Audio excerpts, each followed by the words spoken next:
fact, Iggy wrote the phrase "Feet don't fail me now." When we were first looking for a drummer, Dave Grohl was like, "You need to get John Theodore. That's who you need to get." And that was Ronson's idea, this filtering. So who am I talking to? What am I talking about? Who fucking cares?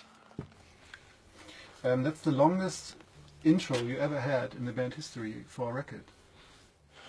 Is that true? That's true. The longest intro. Well, I think it's about 1 minute and 30 seconds. But I think the point is to get you to look left, which I guess that looks like the right if you're on camera. So to get to look this way and to believe that the song is going this way. And just so it can come from behind and hit you from over here, you know.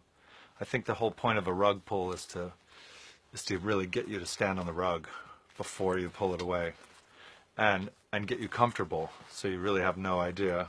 And I feel like that first song is kind of our old way, you know, like old dirty reverbs, and you can't really hear what's going on, and it's quieter, and you know, and then all of a sudden here it comes. There's a lot of crossroads there actually, because also I've been listening to a lot of Lakota Sioux powwow music, and we were playing it before we went on stage with Iggy, and that would have been the Feet Don't Fail Me Now would have been the 10th Iggy song. We just didn't work on it. In fact, it didn't have the beginning. It was more that second half, and in fact Iggy wrote the phrase "Feet Don't Fail Me Now."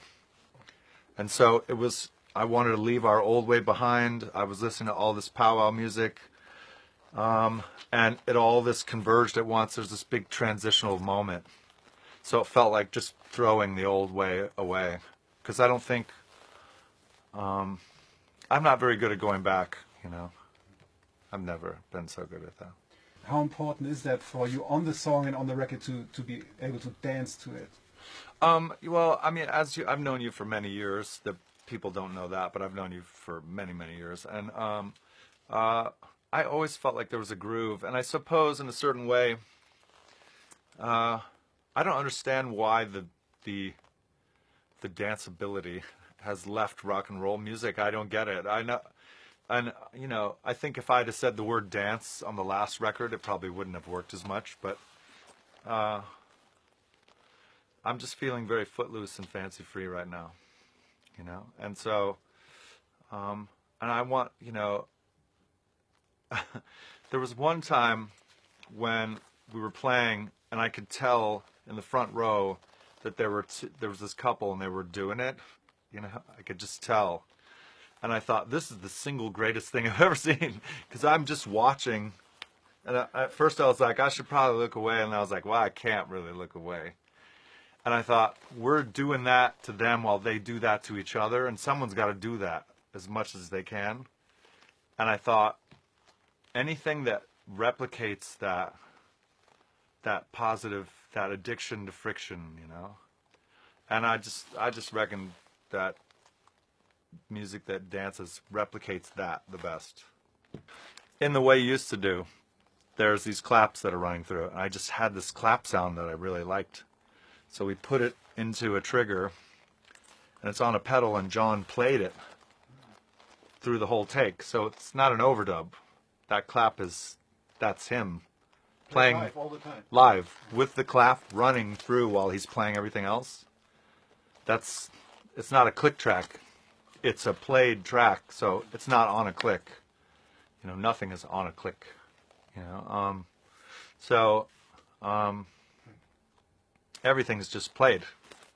So if you add stuff, you kind of just you have to follow the groove of that, you know. And what I like is, you know, sometimes click can be good for music, but other times it's not, because it harnesses the emotion. Instead of letting it go, someone will say, oh, the chorus is faster, and you say, yeah, it's what's called energy and humanity and like imperfection. And it's not supposed to be perfect. That's ridiculous.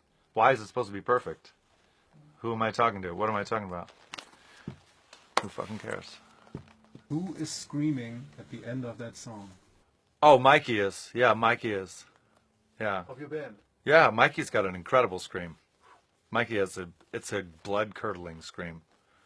Yeah. It sounds really like almost like Nick Returns or something, or Trent Reznor. He could do that all day, but I mean, Mike can scream all day long. He's got this gorgeous voice, and frankly, he could sing higher than I can, and then he can scream as well. Because as you know, I can't scream because I'd sound like I'm 12 years old and I'm going through puberty. It's this really, it's terrifyingly juvenile. It's very kinder. My scream. I have a kinder scream. Is that a real thing? We know the word kinder. Yeah, but is kinder scream? You said It's like danceability. Yeah. I can fucking say kinder scream. Why will every fortress fall? Because that's the way it goes.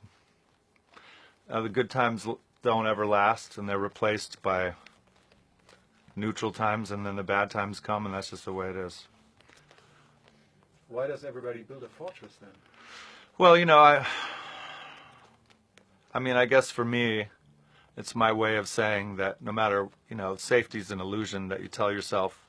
There's like a silent agreement that everyone's got everything under control. But when things go wrong, all that is all rendered false, you know. But time moves on, things move on, you know. And I also realized too that, you know, I have little people that live in my house, and someday I will be gone, but the music that I've made, I believe, will live on, and they'll have that. And it may not live on for you, but I don't really care about that. It will live on for them, and so when I'm not here anymore, they'll have that, and that's and in a way that fortress will be gone, but there will be another way to try to feel safe, you know. So why wasn't that song possible without Mark Ronson? Well, I didn't say it wasn't possible without Mark Ronson. I just was I was saying that his impact, and I think also I like saying that he's, you know, his impact is very indicative of this song because it also seems like it wouldn't be so, you know. I mean, his Mark Ronson was very instrumental in working on song arrangements, and I mean, he basically immersed himself in our world and became a sixth member, and we just all, what if we did this? What if we did this? And some of those ideas were his, and some were Dean's, and so we're all working at the speed of inspiration. And one thing, you know, when you're not making records when nobody else knows, and so we're just making it for us, and something good happens, and it's triggered, you go, oh, and then we could do this, and you just kind of, you tumble with excitement, and you chase and race in order to keep up the pace, you know. And so Ronson was adamant about, man, things need to go, they need to leap around in this song, and I thought, oh, that's just wonderful, you know. So he wanted to make things seem like they were in front of you and behind you and all around you, which I just thought was a brilliant idea because it's so us, you know. And I feel like that song is the song that even the first 4 or 5 times you hear it, you're only behind it, catching up to it. You're never running alongside, you know, keeping up pace how that song is moving, you know. Yeah.